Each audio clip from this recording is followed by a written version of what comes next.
യേശു നമ്മുടെ ജീവിതത്തിലേക്ക് കടന്നു വന്നത് എതിർച്ചയ ചില സാഹചര്യങ്ങളുമായി ബന്ധപ്പെട്ടാണെന്ന് നമുക്ക് തോന്നാമെങ്കിലും അങ്ങനെയല്ല. ദൈവത്തിൻ്റെ വലിയ അനാദി നിർണയപ്രകാരവും ഇനി നമ്മെക്കുറിച്ച് വലിയ പദ്ധതികൾ ദൈവം കരുതിയിട്ടുമാണ് യേശുവുമായിട്ടുള്ള ബന്ധത്തിലേക്ക് നാം കടന്നു വരുന്നത്. ചെറിയ നിസാര സാഹചര്യങ്ങളിലൂടെയാണ് നമ്മൾ എത്തിപ്പെടുന്നതെങ്കിലും അതിൻ്റെ പിന്നിൽ വലിയൊരു ദൈവത്തിൻ്റെ ഉദ്ദേശമുണ്ട്. നിങ്ങൾ സുവിശേഷം കേൾക്കുന്നതും നിങ്ങൾ പ്രാർത്ഥിക്കുന്നതും നിങ്ങൾ വചന സന്ദേശം കേൾക്കുന്നതും ഒക്കെ ചില സന്ദർഭങ്ങളും സാഹചര്യങ്ങളും ഒക്കെ നമ്മളെ അതിലേക്ക് കൊണ്ടുവരുന്നതായിരിക്കും. പക്ഷേ അതിൽ ദൈവം കാണുന്ന പദ്ധതി വലുതാണ്. നിങ്ങളുടെ ജീവിതത്തിൻ്റെ മുഴുവൻ ഗതിയെ തന്നെ മാറ്റിമറിക്കാവുന്ന, നിങ്ങളുടെ ജീവിതത്തിൻ്റെ മുഴുവൻ സാഹചര്യങ്ങളെ ഇളക്കി മറിക്കാവുന്ന, നിങ്ങളെ ഒരു അത്ഭുത വിഷയമാക്കി മാറ്റാവുന്ന ദൈവിക പദ്ധതിയുമായിട്ടാണ് ദൈവം നിങ്ങളുടെ അടുക്കിലേക്ക് വരുന്നത്. നമ്മൾ ഇടപെടുമ്പോൾ നിസ്സാരമായ ചെറിയ കാര്യങ്ങളിലൂടെ കർത്താവ് ഇടപെടുന്നു. കർത്താവ് ഇന്ന് ഈ ഞായറാഴ്ച നൽകുന്ന സന്ദേശം ലൂക്കോസ് എഴുതിയ സുവിശേഷം എന്ന 5-ാമത്തെ അധ്യായത്തിൽ നിന്നാണ്. ഗന്നേസരത്ത് തടാകത്തിനരികെ യേശു നിന്ന് പ്രസംഗിക്കുക, വചനം പറയുക, പുരുഷാരത്തെ ഉപദേശിക്കുക. അപ്പോൾ ഒരുപാട് ജനങ്ങൾ യേശുവിനെ തിക്കിത്തിരക്കിക്കൊണ്ടിരുന്നതിൻ്റെ പേരിൽ ഏതെങ്കിലും ഒരു പടകില്, അവിടെ ഒരു വാക്യം ഞാൻ വായിക്കാം, 5-ാമത്തെ 2-ാം വാക്യം. തിക്കിക്കൊണ്ടിരിക്കൽ 2 പടക് കരയ്ക്ക് അടുത്ത് നിൽക്കുന്നത് അവൻ കണ്ടു. അവയിൽ നിന്ന് മീൻപിടിക്കാർ ഇറങ്ങി വല കഴുകുകയായിരുന്നു. ആ പടകളിൽ ശീമോനുള്ളതായ ഒന്നിൽ അവൻ കയറി. കരയിൽ നിന്ന് അല്പം നീക്കണമെന്ന് പറഞ്ഞ് അവനോട് അപേക്ഷിച്ചു. പിന്നെ പുരുഷാരത്തെ ഉപദേശിച്ചു. അവ തിക്കിത്തിരക്കിക്കൊണ്ടിരിക്കുമ്പോൾ മീൻ പിടിക്കുന്ന ആളുകളുടെ മീൻപിടുത്തക്കാർ വള്ളത്തിൽ നിന്ന് ഇറങ്ങി, പടകിൽ നിന്ന് ഇറങ്ങി വല കഴുകുകയാണ്. അപ്പം ആ സമയത്ത് ഒരു പടക് ഏതായാലും ഇനി ഉപയോഗിക്കുന്നില്ലല്ലോ എന്ന് കണ്ട് അതിലോട്ട് കയറുകയാണ്. ശീമോനുള്ള പടകിലാണ് കയറിയത്. കർത്താവ് ഉപദേശിക്കാനാണെന്ന് പറഞ്ഞുകൊണ്ട് അല്പം കുറച്ചുകൂടെ കരയിൽ നിന്ന് നീക്കാനായിട്ട് പറഞ്ഞു, ആളുകൾക്ക് കേൾക്കാൻ സൗകര്യത്തിന്. അവിടെ നിന്നുകൊണ്ട് കർത്താവ് സംസാരിക്കുക. പ്രസംഗമെല്ലാം കഴിഞ്ഞു കഴിഞ്ഞപ്പോൾ എന്നാൽ ശരി, താങ്ക് യു ബ്രദറെ എന്ന് പറഞ്ഞ് പോവുകയല്ല. പ്രസംഗം തീർന്നു കഴിഞ്ഞ് സംസാരിച്ചു നിന്നപ്പോൾ അവൻ ശിവനോട് ആഴത്തിലേക്ക് നീക്കി മീൻപിടുത്തത്തിന് വല ഇറക്കുവിനെന്ന് പറഞ്ഞു. നോക്കിക്കേ, ഉപദേശം കേൾക്കാൻ ആഗ്രഹിച്ചു, ഉപദേശം കേട്ടു, തിക്കിത്തിരക്കുന്നു. പക്ഷേ പ്രസംഗമെല്ലാം കഴിഞ്ഞു കഴിഞ്ഞപ്പോൾ പതുക്കെ യേശുവിൻ്റെ രീതി മാറുക. നീ ആഴത്തിലേക്ക് മീന് വേണ്ടി ആഴത്തിലേക്ക് നീക്കി വലയിറക്കുക. അപ്പോൾ പത്രോസിന്റെ മറുപടി, നാഥാ, ഞങ്ങൾ രാത്രി മുഴുവൻ അധ്വാനിച്ചു, ഒന്നും കിട്ടിയില്ല. എങ്കിലും ഇത്രയും നേരം നിന്റെ വചനം കേട്ടതുകൊണ്ട് നിന്റെ വാക്കിന് ഞാൻ വലയിറക്കാം. ഉടനെ സംഭവിക്കുന്നവർക്ക് പെരുത്ത മീൻകൂട്ടം. ആഴത്തിലേക്ക് നീക്കിയപ്പോൾ പെരുത്ത മീൻകൂട്ടം കയറി, വല കീറാറായി. അടുത്തുള്ള വള്ളക്കാര്യങ്ങൾ വിളിച്ചു എല്ലാവരുടെ കൂടി അവരെ സഹായിക്കുകയാണ്. ഭയങ്കര അത്ഭുതം. അത് കണ്ടു കഴിഞ്ഞപ്പോൾ ശിമോൻ പത്രോസ് പറയാൻ, പാപിയായ ഒരു മനുഷ്യനാണ്, എന്നെ വിട്ട് പോകണമേ. യേശു അവിടെ വെച്ച് അടുത്ത ട്വിസ്റ്റ്, അടുത്ത രീതി. കാരണം ഉപദേശം തുടങ്ങി, പതുക്കെ അത് കഴിഞ്ഞപ്പോൾ താങ്ക്സ് പറഞ്ഞു പോകാതെ ഉടനെ തന്നെ അവന്റെ ആ രാത്രിയിലെ അന്നത്തെ അവന്റെ ശൂന്യത എന്താണെന്ന് മനസ്സിലാക്കി അതിന് അത്ഭുതകരമായ ഒരു മറുപടി കൊടുക്കുന്നു. അതിനുശേഷം എന്നാൽ ഇനി നീ സമാധാനമായിട്ട് പോ എന്ന് പറയല്ല, ഭയപ്പെടണ്ട, ഇന്നു മുതൽ നീ മനുഷ്യനെ പിടിക്കുന്നവനാകും. 10-ാമത്തെ വാക്യം ശിവനോട് പറയാണ്, ഭയപ്പെടേണ്ട, ഇന്നു മുതൽ. നോക്കിക്കേ, 3-ാമത്തെ ട്വിസ്റ്റ്, ഇന്നു മുതൽ, ഈ ദിവസം മുതൽ നീ മനുഷ്യനെ പിടിക്കുന്നവനാകും എന്ന് പറഞ്ഞാൽ നിങ്ങളുടെ ജീവിതത്തിന്റെ വ്യക്തിപരമായ ശൂന്യതകളെ പരിഹരിക്കുന്നവൻ അവൻ പടകിൽ കയറിയാൽ ശൂന്യതകളെ പരിഹരിക്കും.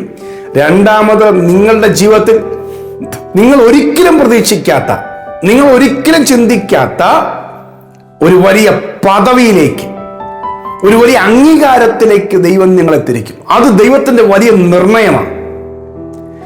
ചുരുക്കത്തിൽ ഇത്ര വലിയ പത്രോസ് എന്ന് പറയുന്ന ഈ പുതിയ നിയമസഭയിൽ യേശു ആ 12 ശിഷ്യന്മാരുടെ ചുമതലക്കാരനായി ഏൽപ്പിച്ച സഭയുടെ ആരംഭത്തിന് വേണ്ടി മറ്റുള്ളവരൊക്കെ പറയുന്ന പോലെ ആദ്യത്തെ മാർപ്പാപ്പ എന്നൊക്കെ പറയുന്നത്, അതുപോലൊരു പദവി ദൈവം യേശു മനസ്സിൽ കണ്ട ഒരു വ്യക്തിയുടെ പടകിലാണ്, ശൂന്യമായി കിടക്കുന്ന പടകിലാണ് യേശു കയറുന്നത്. നോക്കിയേ, അപ്പൊ കർത്താവ് അടുത്തു വരുമ്പോൾ നമ്മളെക്കുറിച്ചുള്ള പദ്ധതി നമ്മൾ അറിയുന്നില്ല. ചിലപ്പോൾ നമുക്ക് അവനെ ഒഴിവാക്കാൻ പറ്റും, ചിലപ്പോൾ വേറെ ഉപാധി പറയാൻ പറ്റും. പക്ഷെ ഒരു കാര്യം ഉറപ്പാ, എൻ്റെ സഹോദരങ്ങളെ, ഒരിക്കലും കർത്താവിന് ഇടം കൊടുക്കുന്ന കാര്യത്തിൽ ഉപാധി പറഞ്ഞ് ഒഴിയരുതേ. പ്രാർത്ഥിക്കുന്ന കാര്യത്തിൽ ഉപാധി പറഞ്ഞ് ഒഴിയരുതേ. യേശുവിന്റെ അടുക്കിലേക്ക് വരാനായി വിളിക്കുമ്പോൾ ആരെങ്കിലുമൊക്കെ വിളിച്ചോട്ടെ, നിസ്സാരമായി കാണരുതേ, ഉപാധി പറഞ്ഞ് ഒഴിയരുതേ. എന്താണെന്നറിയാമോ? നിങ്ങൾ ഒരിക്കലും ഊഹിക്കാൻ കഴിയാത്ത വലിയ ദൈവിക പദ്ധതി ദൈവം നിങ്ങളുടെ ജീവിതത്തിൽ നടപ്പാക്കാനുള്ള തുടക്കഭാഗത്താണ്. ആ തുടക്കഭാഗത്ത് ഒരു അസാധാരണത്വം കാണത്തില്ല. ഒന്ന് ഇച്ചിരി ഒന്ന് നീക്കി തരാമോ, ഞാൻ ഒന്ന് കയറിക്കോട്ടെ, ഇത്രയേ ഉള്ളൂ. അല്ലാതെ നീ ദൈവരാജ്യത്തിന് പ്രയോജനപ്പെടേണ്ടതാ. സഭയുടെ താക്കോൽ നിന്റെ കയ്യിലാണ് തരാൻ പോകുന്നത്. നീ ഒന്നാമത്തെ മാർപ്പാപ്പയാകാൻ പോവുക. അതുകൊണ്ട് പെട്ടെന്ന് ഈ പടകം അങ്ങോട്ട് നീക്കി. ഇതൊന്നുമല്ല, ഞാനൊന്ന് ഉപദേശിച്ചോട്ടെ എന്നാണ്. മാനിപ്പുലേഷൻസ് ഒന്നുമില്ല. ആളുകളെ താല്പര്യപ്പെടുത്തുകയോ ഉപായ രൂപേണ കയറിപ്പറ്റുമൊന്നുമല്ല. അവന്റെ സമ്മതം ചോദിച്ച് ഉപദേശിക്കാൻ തന്നെയാ. ഉപദേശിച്ച് തീർന്ന ശേഷം നോക്കിക്കേ, കർത്താവിന് നമ്മൾ അവസരം കൊടുക്കണം. ഹല്ലേലൂയ, ആമേൻ. യാക്കോബിന്റെ ലേഖനത്തിൽ പറയുന്നത്, 4-ാം അധ്യായത്തിൽ പറയുന്നത്, നിങ്ങൾ പിശാചിനോട് എതിർത്ത് നിൽപ്പീൻ, എന്നാൽ അവൻ നിങ്ങളെ വിട്ട് ഓടിപ്പോകും. ദൈവത്തോട് അടുത്ത് ചെല്ലുവിൻ, എന്നാൽ അവൻ നിങ്ങളോട് അടുത്തു വരും. 4-ാം അധ്യായം 4-ാം വാക്യം. നിങ്ങൾ പിശാചിന് ഇടം കൊടുക്കരുത്. പക്ഷെ ദൈവത്തിന് നിങ്ങളൊരു ചെറിയ ഇടം കൊടുത്തോ, ഒരു അവസരം കൊടുത്തോ, ഒന്ന് അടുത്ത് ചെന്നു. ഹല്ലേലൂയ, അവൻ നിങ്ങളോട് അടുത്ത് വരും. എവിടെ വരെ അവൻ അടുത്ത് വരും? എവിടെ വരെ അടുത്ത് വരും എന്ന് പറഞ്ഞാൽ, നിങ്ങൾ ഒരിക്കലും ലോകത്തിൽ ചിന്തിക്കാൻ കഴിയാത്ത ദൈവികമായ ഉയർച്ചയിലേക്ക് ദൈവം നിങ്ങളെ കൊണ്ടുപോകും. ഹല്ലേലൂയ. ഈ സന്ദേശം കേൾക്കുന്ന എൻ്റെ സഹോദരങ്ങളോട് പറയുവാൻ ദൈവം എനിക്ക് നൽകിയ ദൂത് ഇതാണ്. ചെറിയ വിഷയത്തിൽ പോലും ദൈവം നമ്മെ അവനായിട്ട് ചില കാര്യങ്ങളിലേക്ക്, ആത്മീയ കാര്യത്തിലേക്ക് നമ്മളെ ക്ഷണിക്കുമ്പോൾ നമ്മൾ അവോയ്ഡ് ചെയ്യരുത്. ഒന്ന് വിശ്വസിക്കുക, ഒന്ന് കയർ നിൽക്കുക, അല്പം കൂടെ ഒന്ന് ചേർന്ന് പ്രാർത്ഥിക്കുക. ചില ആ വിഷയത്തിലാണ് എല്ലാവർക്കും പ്രശ്നം. വലിയ അത്ഭുതം നടക്കുമെന്ന് പറഞ്ഞാൽ ചാടിക്കേറും. കർത്താവ് ഒരിക്കലും അങ്ങനെ ആരെയും ഈ പറഞ്ഞ എളുപ്പ വഴിയിലൂടെ, മാനിപ്പുലേഷനിലൂടെയൊന്നും ആളുകളെ ഉപായ രൂപത്തിലൊന്നും ദൈവരാജ്യത്തിൽ കയറ്റാറില്ല, ദൈവരാജ്യത്തിലേക്ക് സ്വീകരിക്കാറില്ല.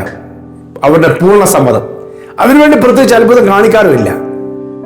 അവനെ സ്വീകരിച്ച് അവന്റെ ഉപദേശം സ്വീകരിക്കുന്നവർക്ക് അവരുടെ ജീവിതത്തിൽ അവർ നേരിടുന്ന ശൂന്യതകൾക്ക് പരിഹാരം നൽകി. പിന്നീട് അവർ കർത്താവിനായി തങ്ങളെ തന്നെ സമർപ്പിക്കുമ്പോഴാണ് അവരുടെ സ്ഥിതി ദൈവം മാറ്റുന്നത്. എന്നാൽ നമുക്കറിയാം, അവന് നമ്മളെക്കുറിച്ച് വലിയ പദ്ധതി ഉണ്ടായിരുന്നു. എന്ന് നാം സ്വീകരിക്കുന്നു, എന്ന് നാം അംഗീകരിക്കുന്നു, എന്ന് നാം സമർപ്പിക്കുന്നു എന്ന് നോക്കി കർത്താവ് ഇരിക്കുകയാണ്. ഹല്ലേലൂയ. ദൈവം നിങ്ങളുടെ സ്ഥിതിയെ മാറ്റും. ഇന്നത്തെ നിങ്ങളുടെ ശൂന്യമായ പടകിനെ ദൈവം നിറയ്ക്കും. ഹല്ലേലൂയ. ഇന്നത്തെ നിങ്ങളുടെ ശൂന്യമായ മനസ്സിനെ, ഇനി ഒന്നുമില്ലല്ലോ, ഇനി ജീവിച്ചിട്ട് കാര്യമില്ലല്ലോ എന്ന് ചിന്തിച്ച് മരിച്ചേക്കാന്ന് ചിന്തിക്കുന്ന അത്തരത്തിൽ മാനസികമായ ശൂന്യത അനുഭവിക്കുന്നവരുണ്ട്. ഹല്ലേലൂയ. ദൈവം നിങ്ങളുടെ പടകിനെ നിറയ്ക്കുവാൻ ആഗ്രഹിക്കുന്നു. ശൂന്യതകളെ ദൈവം മാറ്റാൻ ആഗ്രഹിക്കുന്നു. ഒരു അതിശയ വിഷയമാക്കി ദൈവം മാറ്റാൻ ആഗ്രഹിക്കുന്നു. നിങ്ങൾ ഒരത്ഭുത വിഷയമായി മാറുമെന്ന് മാത്രമല്ല, നിങ്ങളുടെ ജീവിതത്തിൽ നിങ്ങൾ ഒരിക്കലും പ്രതീക്ഷിക്കാത്ത ദൈവിക ശുശ്രൂഷകൾ, ദൈവിക ഉദ്ദേശങ്ങൾ നിങ്ങളിലൂടെ നടപ്പാക്കിയെടുക്കുവാൻ ദൈവം ആഗ്രഹിക്കുന്നുണ്ട്. ഹല്ലേലൂയ. കർത്താവ് വലിയ കാര്യങ്ങൾ നിങ്ങൾ ചെയ്യട്ടെ. ഈ ഞായറാഴ്ച കർത്താവിനായി സമർപ്പിച്ചോ, നിങ്ങളുടെ തലമുറയെ സമർപ്പിച്ചോ, നിങ്ങൾ യേശുവിനായി നിങ്ങൾ വീട് വിട്ടുകൊടുത്തോ. തുടക്കത്തിൽ നമ്മൾ അറിയില്ല ദൈവം എന്തൊരു പദ്ധതിക്ക് വേണ്ടിയാണ് നമ്മളിലേക്ക് വന്നതെന്ന്. നമ്മളെ ചെറിയ ചെറിയ കാര്യങ്ങളിലായിരിക്കും അവൻ ഇടപെടുന്നത്. പക്ഷേ പടിപടിയായി വലിയ അത്ഭുത പ്രവൃത്തിയിലേക്ക് ദൈവം നമ്മളെ കൊണ്ടുപോകും. ഹല്ലേലൂയ. ഇനിയും നമ്മൾ ഒത്തിരി അത്ഭുതങ്ങൾ കാണും. വിശ്വസിക്കുക, കർത്താവ് വലിയവൻ. പ്രിയ കർത്താവേ, ഞായറാഴ്ച സന്ദേശം കേൾക്കുന്ന എൻ്റെ പ്രിയപ്പെട്ടവര്, അവരുടെ ജീവിതത്തിൽ ഇന്ന് കടന്നു പോകുന്ന ശൂന്യത, കർത്താവെ, അവിടുന്ന് ആ പടകിലേക്ക് പ്രവേശിക്കാൻ അത് മുഖാന്തരമായി മാറിയെങ്കിൽ, നിന്റെ മക്കളുടെ ജീവിതത്തിലേക്ക് അവിടുന്ന് അടുത്ത് ചെല്ലുവാൻ കാരണമായി, അങ്ങേ ഞങ്ങളിലേക്ക് സ്വീകരിക്കാൻ മുഖാന്തരമായി തീർന്നെങ്കിൽ, അടുത്ത നിലവാരത്തിൽ അവിടുന്ന് പറയുന്ന, ഞങ്ങളുടെ ജീവിതത്തെ തിരിക്കുന്ന ആ ദൈവിക പദ്ധതിക്ക് വേണ്ടി സ്റ്റെപ്പ് വെക്കുവാൻ ഞങ്ങളെ സഹായിക്കണം. ഈ വചനം കേൾക്കുന്ന മക്കളുടെ ജീവിതത്തിൽ ഒരിക്കലും ആരൂഹിക്കാത്ത ഉന്നതമായ ഒരു ദൈവിക നിയോഗവും ദൈവിക പദ്ധതിയും ഇവരുടെ മേലിട്ട് അവർ വെളിപ്പെടുത്തി ദൈവം അവരെ ഉപയോഗിക്കേണ്ടതിനായി പ്രാർത്ഥിക്കുന്നു. പരിഹസിക്കുന്നവരെയും താഴ്ത്തിക്കെട്ടുന്നവരുടെയും നിന്ദിക്കുന്നവരുടെ നടുവിൽ ഒരു അഭിമാന വിഷയമായി, ഒരു മാനപാത്രമാക്കി ദൈവം തീർക്കും. ഞാൻ അനുഗ്രഹിച്ച് പ്രാർത്ഥിക്കുന്നു. മക്കളെ അത്ഭുതങ്ങളാൽ നിറയ്ക്കും, അതിശയ വിഷയമാക്കി തീർക്കും. യേശുവിൻ നാമത്തിൽ തന്നെ. ആമേൻ, ആമേൻ, ആമേൻ, ആമേൻ. കർത്താവ് നിങ്ങളെ അനുഗ്രഹിക്കട്ടെ. ഇന്ന് ഞായറാഴ്ചയാണല്ലോ.